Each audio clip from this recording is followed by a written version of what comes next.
When I was 18 years old, I thought that by 26 I'd be married and that I'd be someone who'd wait for their partners to come back from a business trip, worrying about what he's doing, who he's with, and more. I was very codependent in my first romantic relationship, and having strict brown parents didn't help with exploring a different identity. But I'm 26 now. I just quit my dream job 4 days ago to pursue something bigger, and I'm now in London with no plans, no strings attached, just main character energy. So what does a 26-year-old with no job, a little bit of money, and all the time in the world do? Romanticize the fuck out of her life.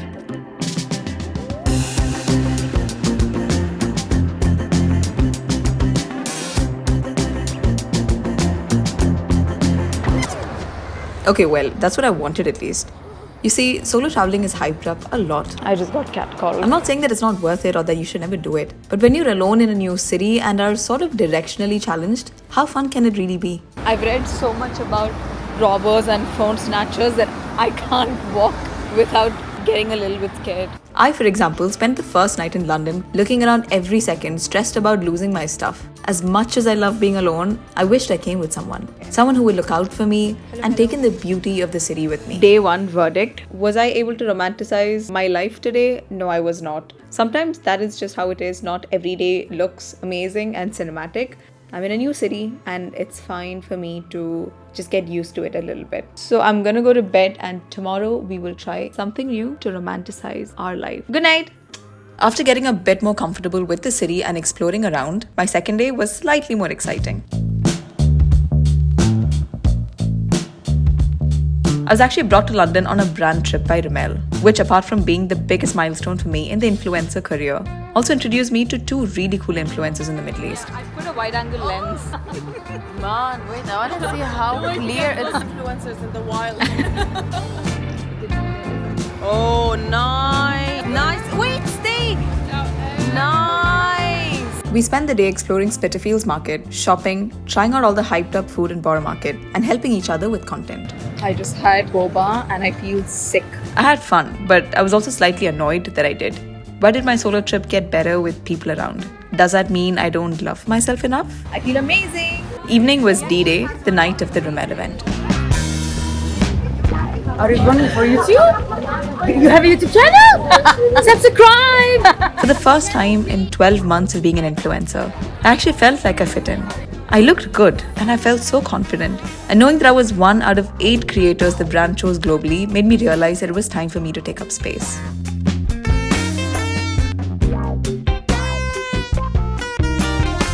It was such an incredible event, and being here in London and everything, it literally feels like a dream. Never in my wildest dreams did I ever think this was possible. I looked a bit too good, in fact, that when I came back, I almost felt selfish, keeping my beauty to myself and being single. You might think I'm joking or it's satire when I say this, but I'm really not. I genuinely was feeling the F out of myself this night. I feel so pretty. Oh my god, I feel so sexy. I feel so sexy. And so, on my second day in London, I decided to go on a date. I don't want to go. I had a weak moment because I looked so good in these Polaroids. It's so embarrassing. I looked so good in these Polaroids that I took last night where I was like, someone has to enjoy my beauty. This is unfair to the world. Just because I'm bored, I just want to see what is it like here in London? Because in Dubai it's shit. Is it the same? It's time to do market research. So I did say I agreed to go on a date and now I regret it because I want to be alone. I don't know how to cancel. It's not bad to cancel. I should cancel if I don't want to. But yeah, I'm just gonna go now. Sorry, I'm so confused. You know what? We'll figure it out. The only thing I'm annoyed about is that I had good stuff in mind to do. Obviously, I can't blame him because he's not a tourist, so he won't have the same excitement as me. That's why I'm annoyed at myself. Why didn't I just choose to do something alone? I really love this top that I got from Lefties. By the way, it's this new brand. I actually love their stuff. But this whole, with the skirt, it's just not giving. So I'm going to try jeans. I do have one outfit in mind. It's not good enough to wear because I don't think we're going to a nice enough place. Should I risk it and just wear it anyway? Or am I wasting my outfit? Yeah, I'm wasting my outfit. I'd be lying if I said that there were no red flags. There were many. Over text, he barely asked me anything. He didn't ask me what I liked or disliked. And he insisted on meeting me at a location, which I later found out was just 5 minutes from his home. But knowing in my gut that I was making a poor decision, I made the time to quickly visit Tower Bridge and spend some time there alone. I called my friends and family to show them the incredible view, but no one really picked up. Being new to this city, I also got lost while getting to him, and he was barely helpful, which to me is such a turn off because if as a man you are of no help in my life, what are you doing? Aren't these like basic things? Like check in, how are you coming? Do you know public transport? Do you know how to use it? You're new to the city. Like I'm so tired of us women having to do something, women having to be a certain way. Fine, you don't have to like pick some, actually no, fuck that. No, you do have to pick someone, but I thought, it's alright, I'll figure it out. Why?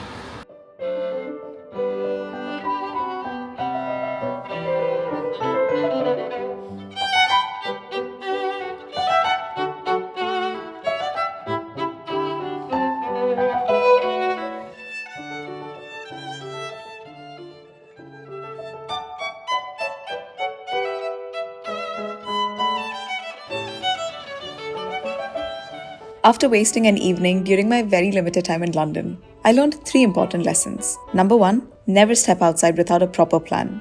Ever again. My energy is precious and I refuse to put myself through this stress again. Number 2, be the buzzkill.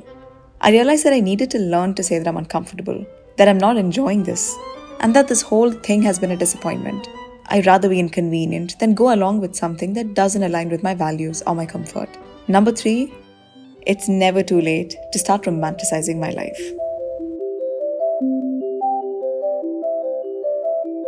And so, I made the last 2 days in London unforgettable, spending it exactly how I wanted. Stress-free, rested, and grateful to have a relationship with myself, healthy enough to feel disappointed when I knew my time was not being valued. I also moved to a luxe hotel located in Mayfair, which is a super upscale district in London. I window shopped around Piccadilly. So these are some of the high-end places. There's Tiffany & Co, there's Moncler, McQueen. And visualized a future version of myself that could walk into these stores and be able to buy anything. And then I treated myself to a solo date at Benares, a fine dining Indian restaurant. I dressed up for myself, felt very pretty. And I think this was the night where I truly felt like the main character. My dinner tonight was in Mayfair, okay? I'm quite new to London, so I'm learning these things. So this whole area, which is Mayfair, Piccadilly, all of these are quite upscale. So the kind of eateries that are the, shopping locations, all of them attract a lot of high net worth or upper middle class people. There was just something about dressing up, like looking good and being in those areas and just taking it in, which can be so motivating because I see that for myself and I want to be in that space. Not just me, I want my friends and my family and all of us to be there. Sometimes you see a big life, it just calls you. Yeah, it was kind of fun to just be in that vicinity and like take it all in. It was actually like a movie. It was insane. I'm so ready, for like the next chapter in my life. Just keep pushing the boat and pushing the limit because I want to become very successful. It's just a good feeling to be there. In filmmaking class in university, we were taught that in fiction, there are 5 elements to a good story. I'll break it down for you.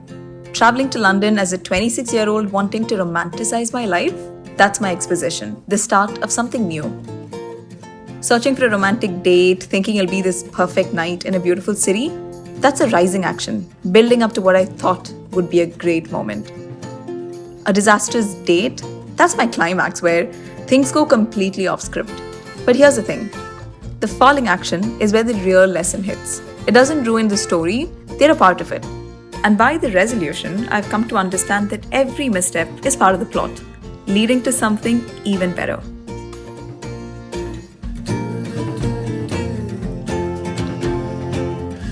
This is my last night in London. I'm at Greenwich, right? Yeah. Behind me is Canary Wharf. I think it's on the other side or behind me? It's behind. Okay, much behind me. So today we visited Westminster, we saw Big Ben, then we took an Uber boat, which was amazing, which my date said was underwhelming, so fuck him. Then we took a tube, my first time ever riding in a tube, the Jubilee something, and then we came to Greenwich. And that's a wrap to my last day. Okay, this is an audio test to check if this mic is good for me to buy. Let's try. No, not good. I mean, I can speak, but I'm never gonna stand this close to anyone. Okay, I think.